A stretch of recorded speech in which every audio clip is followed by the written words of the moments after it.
Episode 94.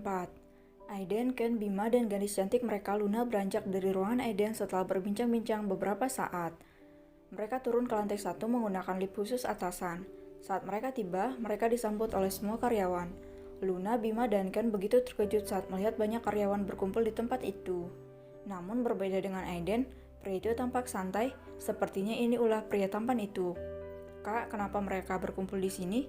bisik Luna yang menggandeng tangan Aiden. Ia sedikit risih dengan tatapan orang-orang pada dirinya, apalagi tatapan para kaum wanita yang menatapnya dengan tatapan menyeramkan. "Kak Ai, lihat auranya hitam semua, seram. Lihat mereka sudah seperti ingin memakanku," gerutu Luna di samping Aiden sambil mencubit-cubit lengan pria itu. "Hei, jangan takut, kan ada kakak," ucap Aiden dengan suara sedikit kuat sehingga para karyawan yang sebenarnya diperintahkan untuk turun ke bawah beberapa menit lalu mendengar pria itu. Mereka semua terbelalak mendengar Aiden berbicara lembut dengan wanita. Belum pernah mereka melihat Aiden sedekat itu dengan seorang wanita, meski rumor tentang prestir mereka itu sangat banyak. Rumor ini juga timbul karena keisengan pria itu, yang karena kesal terus diganggu dia malah balik menggoda. Akhirnya dia dicap sebagai playboy, padahal berpacaran saja paling hanya 2 atau 3 kali. Aiden berdaham sehingga semua mata tertuju pada pria itu.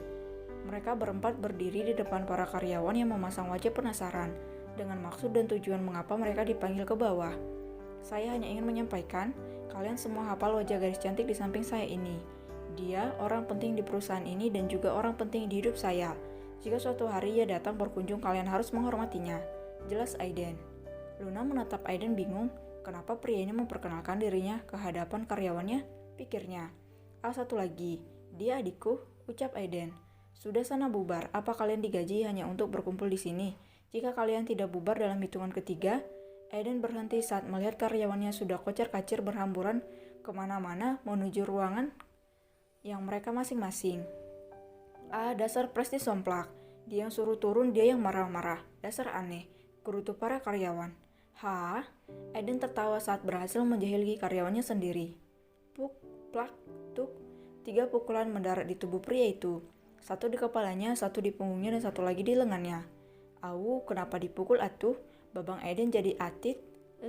Gerutu Aiden sambil menggosok kepalanya.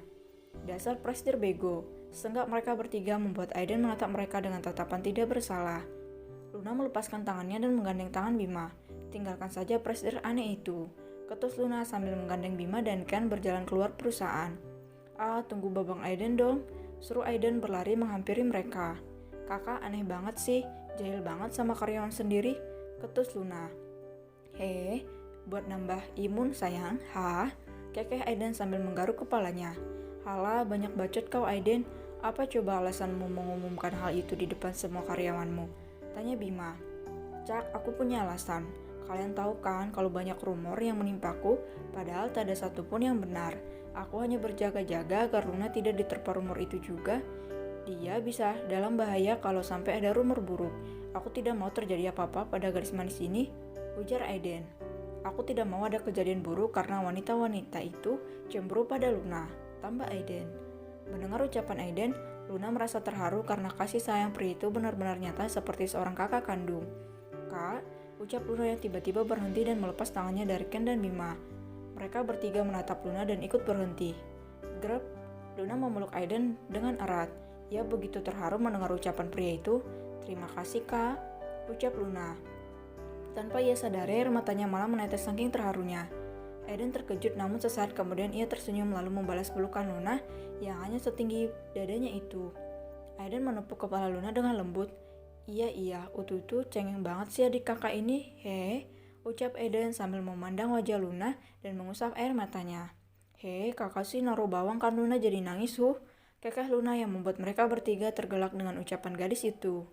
"Udah, jangan nangis lagi, sekarang kita berkelana ke perusahaan Kak Bima," ucap Bima yang cemburu karena Aiden mendapatkan pelukan gadis itu. Bima menarik tangan Luna ke sampingnya dan merangkul gadis itu. "Sekarang Luna milikku, kalian sana dulu," ujar Bima. "Cak, memangnya dia barang bisa koper-oper? Dia itu adikku bego," ketus Ken. "Dia adikku, bukan adikmu," ucap Aiden. "Cak, adikku," ucap Bima. "Kalian siapa?" "Aku kakak kandungnya," ucap Ken menggenggam tangan Luna. "Sana kau, meski kau kakak kandungnya, aku tetap kakaknya yang paling tampan," ketus Aiden. "Cak, ayo Luna kita pergi," Ucap Bima menarik tangan Luna menuju mobilnya yang sudah terparkir rapi di depan perusahaan. Luna tersenyum mendengar perdebatan mereka bertiga yang selalu seperti anak-anak jika sudah berkumpul seperti ini. "Cak, aku jadi ditinggal gara-gara dirimu," ketuskan berlari meninggalkan Aiden di sana. "Woi, tunggu, dasar kau ini, main tinggal-tinggal aja," teriak Aiden. Akhirnya mereka semua berangkat menuju perusahaan milik Bima. Bima sangat bersemangat membawa Luna bersamanya. Sepanjang perjalanan mereka terus-menerus berbicara, apalagi Luna selalu saja bicara, bisa membawa topik pembicaraan yang seru. Setelah tiba di perusahaan milik Bima, yaitu Antariksa Group, seperti yang dilakukan oleh Aiden tadi, mereka seperti sedang melakukan tur pariwisata dengan Bima sebagai guide tournya. Dan momen yang paling berkesan sama persis dengan yang dilakukan oleh Aiden tadi, Bima memperkenalkan Luna pada seluruh karyawannya dengan alasan yang sama. Tak ayal setelah melancong ke perusahaan milik Bima, mereka langsung berangkat menuju DK Group milik Ken. Namun Ken tidak bertindak gegabah di perusahaannya. Dia tidak memperkenalkan Luna sebagai adik kandungnya dengan satu alasan, yaitu keselamatan Luna bisa kembali terancam selama masalah-masalah mereka belum selesai. "Tak apa kan kalau kakak tidak memperkenalkan dirimu pada mereka sebagai adik kandung kakak? Kakak hanya takut kamu kenapa-napa nanti. Kakak gak bisa biarin kamu terluka lagi," ujar Ken untuk kesekian kalinya.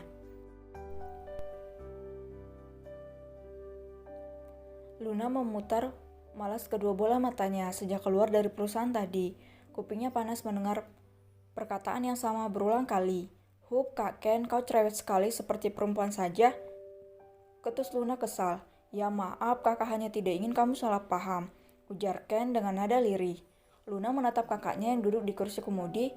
Di belakang mereka ada Aiden dan Bima yang duduk di kursi penumpang sebab mereka malas membawa mobil dan malah meninggalkan mobil mereka di kantor Ken. Mereka belum melaju dan masih berada di depan perusahaan. Luna menggenggam tangan Ken yang tampak sedih karena tidak bisa mengungkapkan identitas Luna. "Kak, aku baik-baik saja, jangan sedih, please," pinta Luna dengan lembut. Ken menatap Luna, tampak pria itu merasa sedih dengan situasi saat ini. Ken memeluk Luna dan menepuk-nepuk pundak gadis itu. "Ini hanya sementara, setelah itu kakak akan perkenalkan kami ke khalayak umum," ucap Ken yang dianggukkan oleh Luna. "Tukang drama," ketus Aiden dan Bima dari belakang. "Suka-suka saya, kenapa kalian di situ? Bawa mobil kalian masing-masing," tukas Ken. "Cak, kalau Luna tidak di sini kami mana sudi naik mobil kecilmu ini," ejek Aiden. "Ger, Aiden, kau ini benar-benar minta dipukul ya," geram Ken sambil menatap Aiden dengan tatapan pembunuh. "Ulu bebek Ken, ucap Aiden sambil memajukan bibirnya. Ken kembali teringat kejadian itu. Ia berbalik lalu menyalakan mobilnya tanpa bicara apapun. "Pup, mereka semua tertawa di dalam mobil itu. Setelah ini kita kemana, Kak?" tanya Luna di sela-sela tawanya. "Kita mau ketemu ular beludak," ucap mereka bertiga. "Oh, oke. Luna, siapkan amunisi untuk memburu ular beludaknya," ucap Luna dengan seringai di wajahnya.